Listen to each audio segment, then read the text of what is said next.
مریم صاحب ایک اور خبر آئی ہے، پیمرا نے پابندی لگا دی ہے عمران خان کے لائیو ریکارڈڈ تقاریر نشر کرنے پر۔ اب اس قسم کی پابندی پہلے نواز شریف کے اوپر بھی لگ چکی ہے۔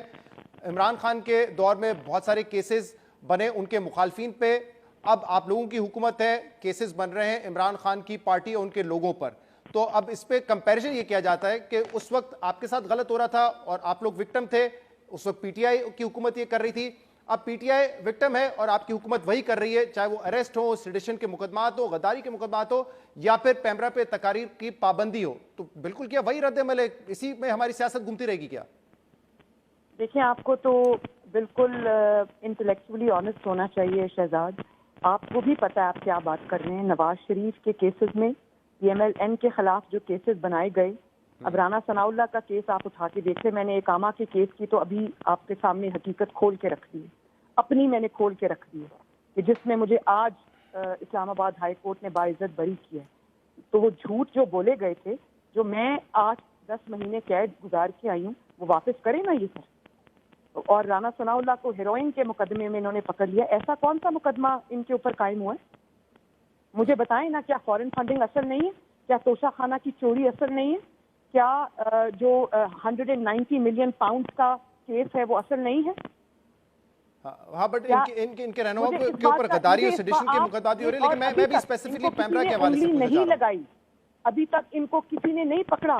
ہم تو 1-1 سال، 2-2 سال، 6-6 مہینے جھوٹے کیسز برداشت کر کے آ کے ایک دن نہیں روئے، ان کے تو 2-2 دن میں ان کے رونے نکل گئے بھائی۔ یہ بات درست ہے، آپ کی جو ٹاپ لیڈرشپ ہے اس میں سے کئی رہنما جیل گئے، کافی عرصے تک رہے، ریفرنس نہیں بنا، تب بھی وہ نیب کی کسٹڈی میں بھی رہے، لیکن ابھی جو پیمرا نے پابندی لگائی ہے کیا آپ کے خیال میں جسٹیفائڈ ہے؟ کیونکہ اگر نواز شریف پہ جسٹیفائڈ نہیں تھی تو پھر کسی اور پہ بھی جسٹیفائڈ نہیں ہو سکتی نا؟ نہیں، بات یہ ہے کہ ایک انسان جو آپ کو جو ملک میں فتنہ اور انتشار پیدا کر رہا ہے، اس شخص میں اور نواز شریف میں زمین آسمان کا فرق ہے۔ اس شخص کی پالیٹکس آپ دیکھ لیں، اس سے آپ مجھے بتائیں کہ نواز شریف صاحب باہر نکلے، انہوں نے کہا مجھے اقامہ پر باہر نکالا۔ یہ شخص باہر نکلا، یہ کہاں سے شروع ہوا؟ مجھے امریکہ نے باہر نکالا اور یہ امپورٹڈ حکومت ہے، یہ امریکی غلام ہے۔ اور اس کے بعد کیا ہوا کہ جا کے اس نے امریکہ سے معافی مانگ لی۔ تو یہ اس قسم کی جو، اور اس کے ہی اس جو نیریٹو اس نے بلڈ کیا سائفر والا، اس میں انہوں نے نیشنل اسمبلی آف پاکستان جو ہے وہ توڑ دی۔ تو یہ، اور اس کے بعد سے جو ان کی سیاست ہے، پہلے نئے چیف کی اپوائنٹمنٹ میں انہوں نے وہ لانگ مارچ کیا، اللہ تعالیٰ کی طرف سے وہ لانگ مارچ بری طرح ناکام ہوا، اور اب یہ جیل بھرو تحریک جو ہے، مجھے یہ بتائیں کہ یہ کون سی کنسٹرکٹیو سیاست ہے؟ اگر اس ملک کو اس وقت پولیٹیکل اسٹیبلٹی کی ضرورت ہے، جو انسان فتنہ اور انتشار کو فروغ دیتا ہو، اس کی ٹی وی اپیرنسز پہ نہیں، اس کی سیاست پہ بھی پابندی لگنی چاہیے اور تاحیات لگنی چاہیے۔ اب دیکھیں اس ملک کو ایکسٹرنل تھریٹ کوئی نہیں ہے، اس ملک کو انٹرنل تھریٹ ہے۔ اور آپ یہ دیکھیں کہ آئی ایم ایف کی جب خود ڈیل بھی خود کی، اس کو فلاؤٹ بھی خود کیا، اس کے بعد جب یہ گورنمنٹ آئی ایم ایف کے ساتھ معاملات سیدھے کرنے کی کوشش کر رہی تھی تو ان کی آڈیوز پکڑی گئیں، یہ کہہ رہے تھے کہ نہ کرنے دینا، اس سے پاکستان کو نقصان ہوگا، ہوتا ہے تو ہو، ہماری سیاست بچنی چاہیے۔ وہ آڈیوز آپ نے شوکت ترین صاحب کی اور ان سب کی آڈیوز آپ نے سنی ہے۔